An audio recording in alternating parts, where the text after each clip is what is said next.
Ce qui est semé méprisable ressuscite glorieux. Ce qui est semé infime ressuscite plein de force. Le corps semé corruptible ressuscite incorruptible. Telle est aussi la résurrection des rêves.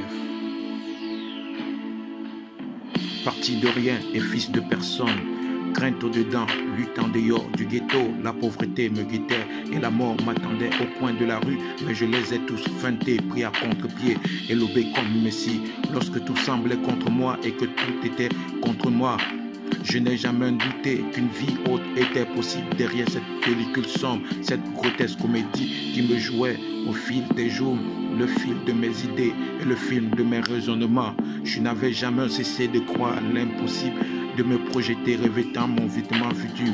Lorsque les poings se lèvent et que les voix se taisent, lorsque le vent de la violence souffle et que la flamme des rêves s'éteint, lorsque les coups de feu partent et les destinées volent en éclats sans éclat sur terre, les âmes vaincues s'en vont en enfer. Combien parmi ceux qui m'appelaient hier vaincus m'appellent, manque à l'appel, seul dans ma chambre, à l'homme du show business et de la mode. J'ai tissé le fil en aiguille sur du papier blanc teinté mes larmes et de mes échecs répétés, les routes nouvelles de la soie d'un vêtement sans couture à la dimension exacte de l'embouchure de mes aspirations et de mon rêve. Enfant seul et entêté par nature, ma têtutesse de réussite m'a fait pénétrer les milieux les plus réfractaires, briser les barrières multiformes, en rejetant tout fardeau lourd de mon passé et le doute qui m'enveloppait si facilement et qui alourdissait ma marche vers la victoire. Mon rêve était tellement vivant à moi que je ne faisais plus aucun cas de ma vie comme si elle m'était précieuse. L'échec a ôté à moi tout prétexte de ne pas réussir. J'avais aperçu la douleur de loin, elle était triste, je l'ai embrassée là où elle avait mal, mais je lui ai souri en disant: oh douleur, je te ferai la cour si c'est le prix à payer pour enfanter ma destinée. Mais jamais, je ne capitulerai.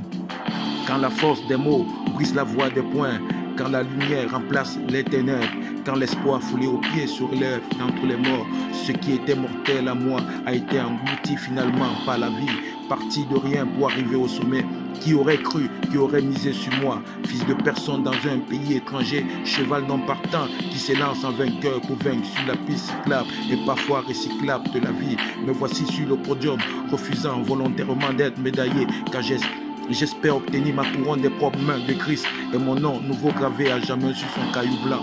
Puisqu'environné d'une si grande nuée de témoins qui me regardent poursuivre ma course, j'ai décidé de cesser de rêver pour vivre le rêve de Dieu en moi. Je cours avec persévérance dans la carrière qui m'est offerte, car une porte d'un accès efficace m'est ouverte pour siéger au barreau du tribunal de Christ.